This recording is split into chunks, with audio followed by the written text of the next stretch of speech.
Allie. Boys in the house.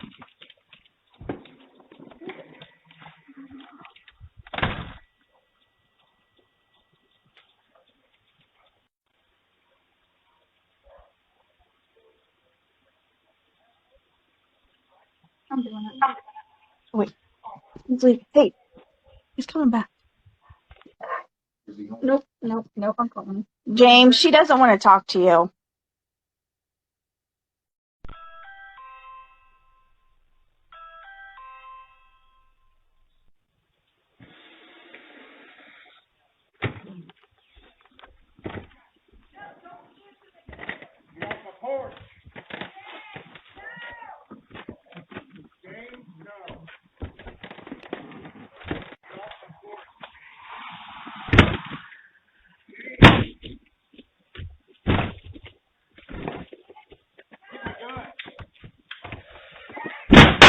Okay guys, we have some breaking news in the Madeleine McCann investigation. So today it was announced that police are going to be reportedly searching the Arade Dam, which is located about 31 miles from where Madeleine went missing. Officers are going to start work on Tuesday. British and Portuguese police are going to be present during the search. Apparently this has come at the request of German police, who announced back in June 2020 that they believed that Madeleine was in fact dead and that the suspect, Christian B, was likely responsible. Now, this waterway was previously searched in 2008 after a Portuguese lawyer paid for specialist divers to check the site. He claimed to have been tipped off by criminal contacts that Madeleine's body was in the reservoir, but nothing was found. And in 2014, a search was also carried out by British police near where Madeleine vanished in a scrubland, and again nothing was found. I'm going to be watching this very closely, and as soon as I have new information or hear any more breaking news, I'll be making a video, so make sure you stay tuned. Now all of a sudden this is all happening. What's his name? Christian Tobechi from Obumsali. Christian? Please, I'm scared of him. On the 3rd of April 2022, Miami police received a terrifying phone call. God can't get my arm. I can't feel my arm. Oh, my boyfriend is dying of a stab. Ma'am, what is the address? 134 Northeast 7th Ave. Baby, I'm so sorry. 27-year-old Christian Toby Obumseli was bleeding out in his girlfriend's lap with a brutal stab wound to the chest. When police arrived, pools of blood were found all over the apartment, and Toby was barely clinging to life. OnlyFans model Courtney Clenny had met Toby back in 2020. The two seemed to be deeply in love, but behind closed doors, things were completely different. The couple were known to have violent fights, and the police were even called multiple times to their apartment. But their biggest argument would take place in April of 2022 and result in Toby bleeding out and begging for his life. Courtney told police she had nothing to do with it, but police thought differently. So she was brought in for questioning, and a 5-hour-long interrogation began. My apologies for being absolutely covered in blood. Listen, you don't have to apologize, okay? I completely understand. Alright? Things happen, and you can't control it. Okay? How long have you guys been together? About 2 years. About 2 A years? year and a half to 2 years, yeah. Okay. Is he okay? He's still at the hospital. They're still, I know. monitoring him and talking to him. So we're waiting. Oh my God! So he didn't even have to have surgery. Well, I don't know. They're still doing X-rays and stuff like that. So I don't know yet. I'm waiting to hear a response. That's all I have to know. Thank Okay. God. The detectives tell Courtney that Toby is in the hospital, but alive.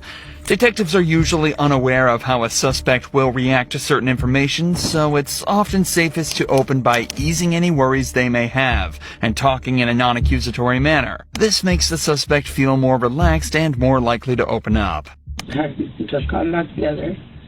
I had broken up with him, and then he came back the last 2 nights, and then started to an argument, and I ended up getting scared, and I think that I overreacted, or not overreacted necessarily, but reacted, and I just didn't know exactly what might happen. Do you guys work here in Miami, or do you guys have your own business? I do social media, so influencer, I guess is what Oh, yeah. calls, yes, an influencer. What do you focus on, like Instagram or social media apps? Instagram, LinkedIn, And what is it that he does? stocks and crypto. Stocks and crypto. He just has stocks and stuff in crypto. We were gonna move into a house, Mm-hmm. so have an apartment, and then we were like, maybe just move here for a year. And then once we got here, we were like, no, this is dope. Yeah. So we have the dog picked out. It's a golden retriever. We're gonna name Mello. So we're gonna get a house. So we can have a backyard. Because I have 2 dogs, and then we're gonna have 3. So we're planning on staying here for a while. Sorry. Once again, you don't have to apologize. The det-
Breaking news, Bryan Kohberger has entered a plea of not guilty. Because he has entered a plea of not guilty, his case will now go to trial. The judge overseeing the case has set a date for the trial as above. Up next for Bryan Kohberger, I have a scheduling conference to see if they will amend or vacate the gag order. Following that is 11 o'clock motion hearing. I'll keep you guys updated. What do you think? Drop in the comments. Began more than 2 decades ago when the couple brought home 2 children from Russia. They named the 9-year-old girl Kara Lee. The couple came to believe Kara Lee was dangerous, even capable of murder. They claim she tried to kill her little brother, and they took her right back to Russia. 48 Hours contributor Troy Roberts covered the story at the time and tried to keep track of the young girl over the years. The 2 recently reconnected, and Roberts sat down with her to learn her surprising story. How old were you when you were adopted?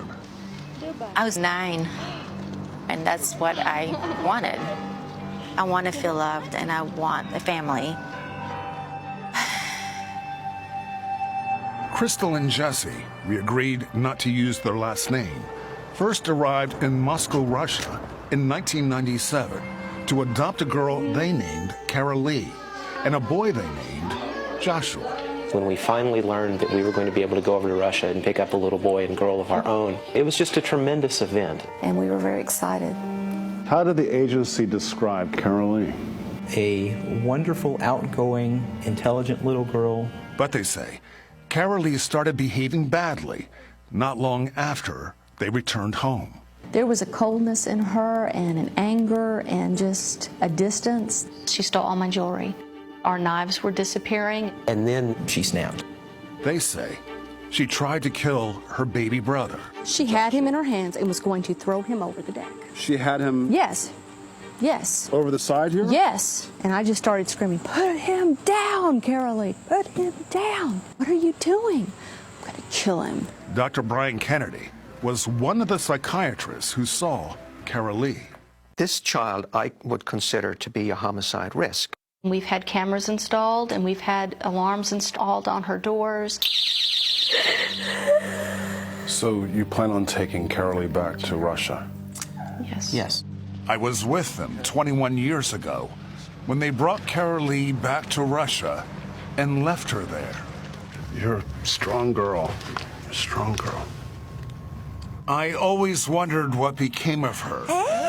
And last summer, we were reunited, and we learned what she says happened on the deck that day, and about her incredible journey.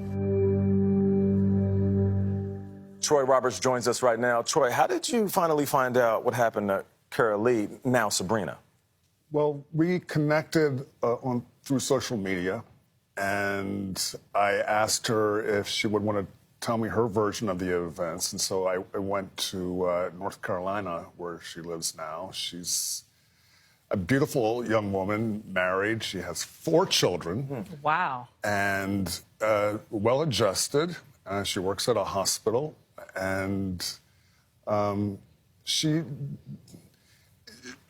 was painful for her to review her life.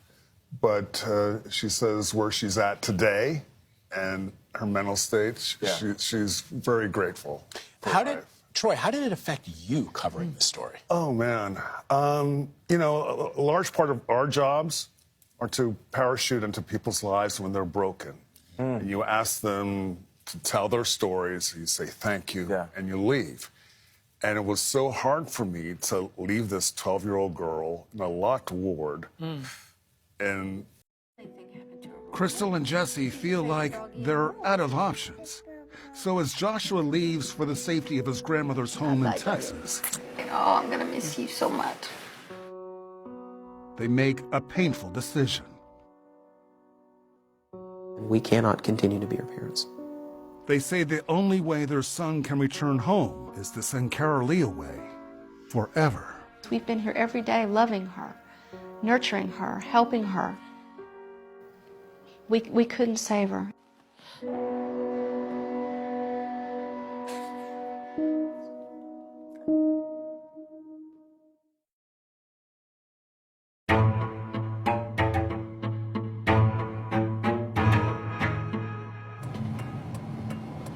Time to go get your picture made, Carolee.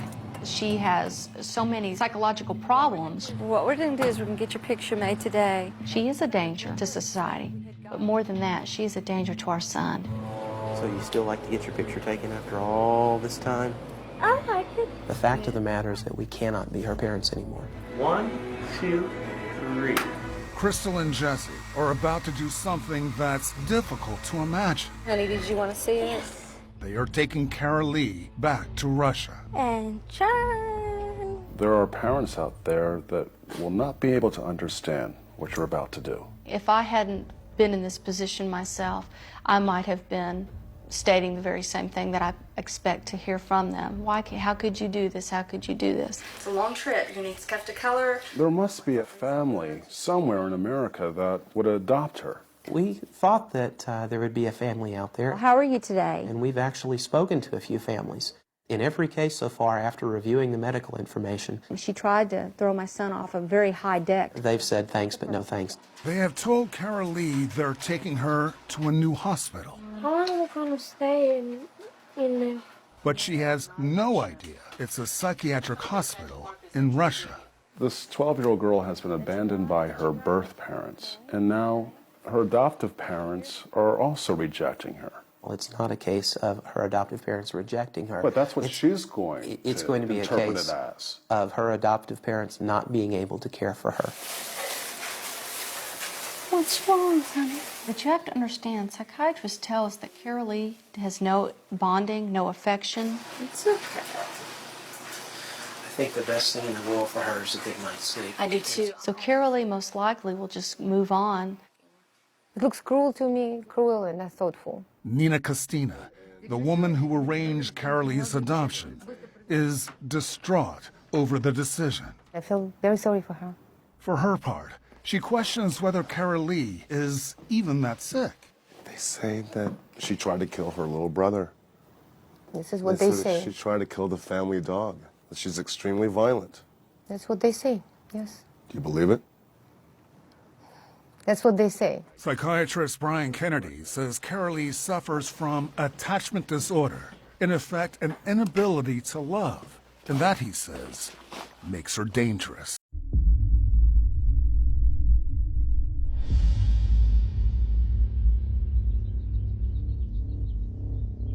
I show up home from work that evening, and I park my truck in the driveway. My son come out of the house, and he's like, something happened to Natalia at the school. She fell, she hit her head, she's crying. I drove over there. When I got there, my daughter's crying, loud, a lot of pain. She couldn't move her legs, neither one. She keeps saying over and over, I can't feel my legs. And I keep asking to her, what happened? She looked at me like she was like lost. She's like, I don't know what happened. I'm like, how did I get here? Like, what's going on? I was like, I don't remember anything. Everything's blank.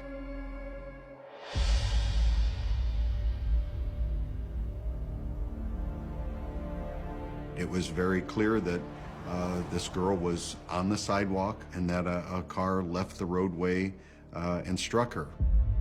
We had tire track marks, impressions. A motor vehicle had went up and over the curb, straddled the sidewalk, and then eventually came back down on the traveled portion of the road.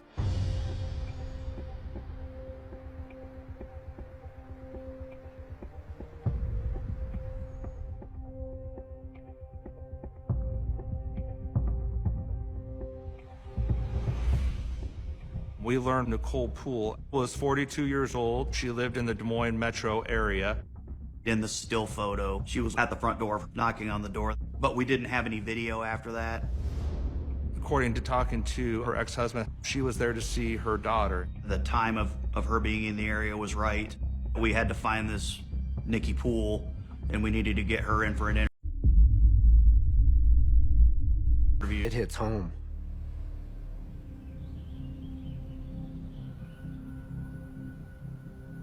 Our investigators heard from the Des Moines Police Department that they were investigating a case where a car had gone up onto the sidewalk and a child had been hit by a car. And she was the person that did that. We have a single incident,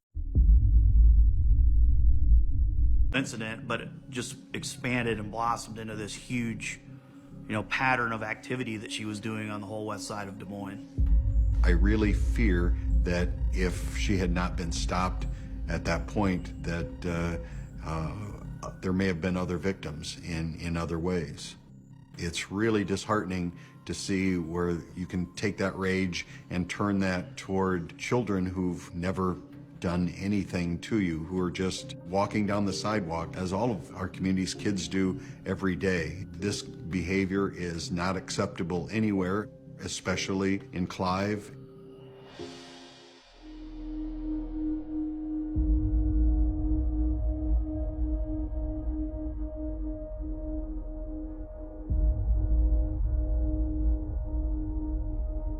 It was kind of a relief for us. Oh, great, they did it. They found who did it. But then when they give them the notice why she did it,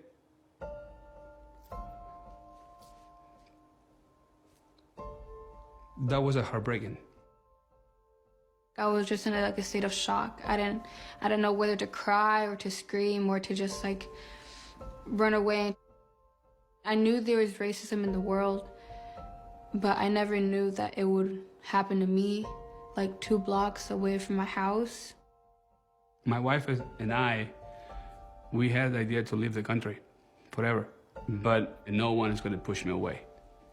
We stayed to prove our kids that they belong here.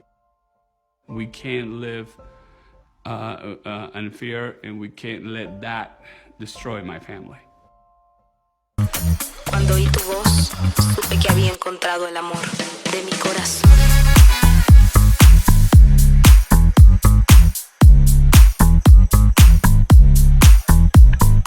Las palabras se me incendian en los labios. Los nombres me pesan en los dedos. Cada vez que te pienso, se disipan mis miedos.